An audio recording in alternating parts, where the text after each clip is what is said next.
وجود زان سے ہے تصویر کائنات میں رنگ، اسی کے ساز سے ہے زندگی میں سوزے دوروں۔ معزز سامعین اور صدر محترم، اسلام ہی دنیا کا وہ واحد اور مقدس مذہب ہے جس نے حیات انسانی کے کسی گوشہ کو تشنا نہیں چھوڑا، بلکہ ہر جگہ مکمل رہنمائی کی ہے۔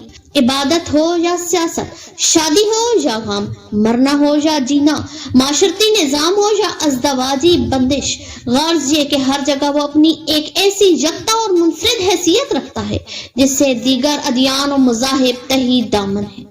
اسلام کو جن خصوصیات کی بنا پر دنیا کا اعلیٰ و افضل، کامل و اکمل دین یا مذہب ہونے کا شرف حاصل ہے، ان خصوصیات میں سے ایک خصوصیت یہ بھی ہے کہ اس نے عورتوں کو سماج یا سوسائٹی ہی میں نہیں بلکہ بین الاقوامی سطح پر جو مقام عطا کیا ہے، اس کی نظیر پیش کرنے سے تہذیب انسانی عاجز و قاصر اور عقل انسانی حیران و ششتر ہے۔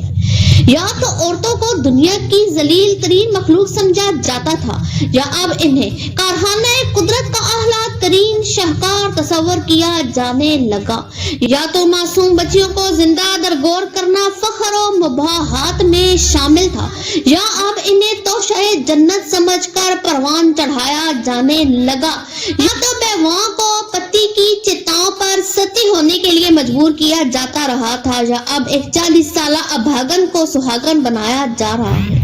الغرض اسلام نے اس سرزمین پر قدم رکھتے ہی حالات کا رخ موڑ دیا اور دم توڑتی ہوئی سوسائٹی میں ایسی روح پھونکی جسے انسانیت کو دوبارہ زندگی نصیب ہوئی۔ ظالموں کو ظلم و ستم، جبر و تشدد اور قتل و غارت گری سے روک دیا، اور زخم خوردہ اور دل شکستہ مظلومین نے اپنے وہ تمام حقوق حاصل کر لیے جن سے وہ عرصہ دراز سے محروم تھے۔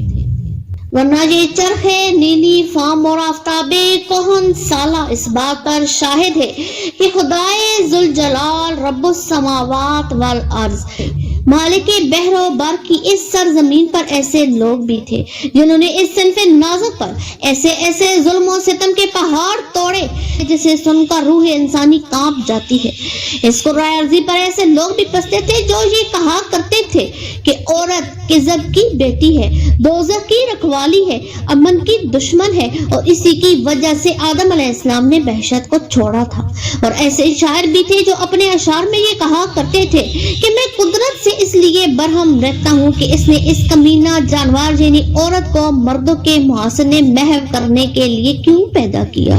اور ایسے پاگلوں اور عقل سے بیگانوں کی بھی کمی نہیں تھی جو اس بات کے لیے میٹنگ اور مجلس منعقد کیا کرتے تھے کہ کیا عورتوں میں بھی روح ہوتی ہے اور کیا عورت بھی ایک انسان ہے۔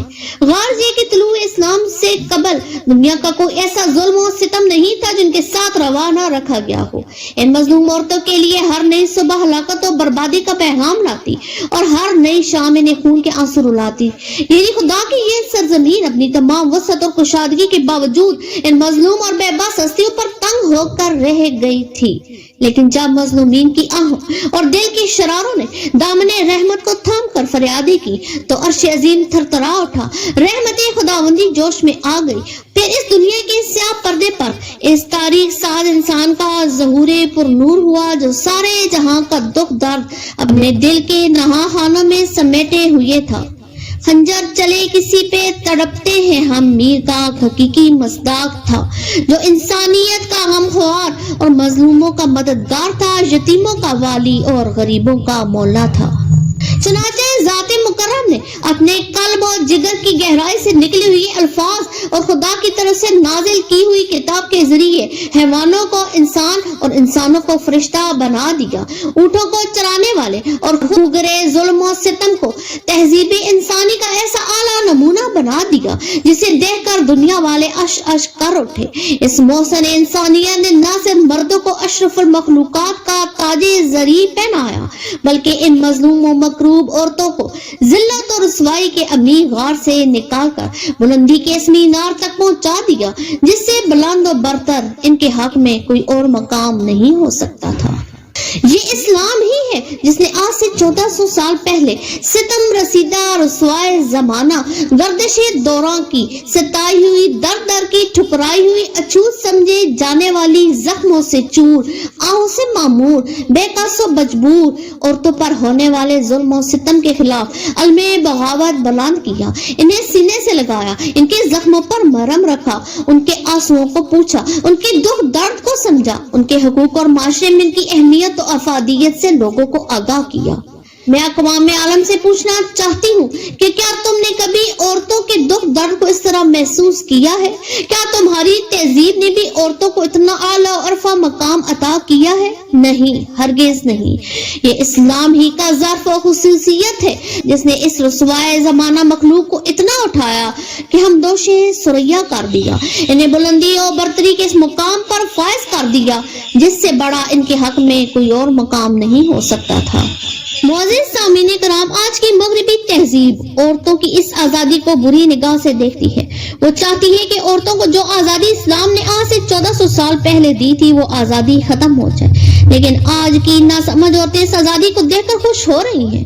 انہیں یہ نہیں معلوم یہ آزادی نہیں، یہ انہیں اس معاشرے میں در در ٹھوکریں کھانے کا ایک اور موقع ہے، اور ساتھ ہی یہ عورتوں کو باور کرایا جا رہا ہے کہ یہ جو حجاب ان کی ترقی کی راہ میں رکاوٹ ہے۔ ہرگز نہیں، عورتیں اپنے حجاب اور نقاب کے اندر رہ کر بھی اپنی تعلیم حاصل کر سکتی ہیں اور اعلیٰ عہدوں پر بھی فائز ہو سکتی ہیں۔ اسلام کی نظر میں اگر دیکھا جائے تو عورت کا مقام چادر اور چار دیواری ہے۔ وہ چار دیواری کے اندر رہ کر اپنے بچوں کی اچھی طریقے سے پرورش کر سکتی ہیں۔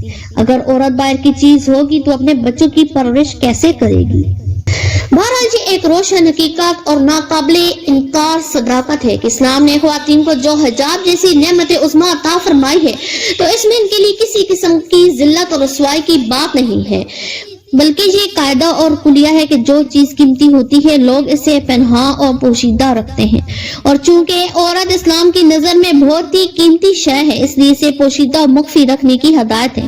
لہٰذا خواتین کو چاہیے کہ ان لوگوں کے بہکاوے میں ہرگز نہ آئیں جن کی پیدائشی بے حیائی اور بے غیرتی پر ہوئی ہے اور جو اسلام دشمنی میں پیش ہے۔ یہ لوگ عقل اور دانش، سمجھ و بوجھ، ذوق سلیم اور جذبہ صادق جیسی عظیم دولت سے محروم ہے۔ ان کے یہاں جنون کا نام خرد اور خرد کا نام جنون رکھ دیا گیا ہے۔ خرد کا نام جنون رکھ دیا، جنون کا خرد، جو چاہے آپ کا حسن کرشمہ ساز کرے۔ ان اشعار کے ساتھ آپ سے اجازت چاہوں گی۔ حدوں سے اپنی گزر کر میرا شعور اگر ابھارے سر تو اسے گردے کارواں کر دے۔ یہ آرزو ہے ملے دولت سحر آگاہی، یہ آرزو ہے ملے دولت سحر گاہی، الہی مجھ کو عطا لذت فغاں کر دے۔ آپ کی سماعتوں کا شکریہ۔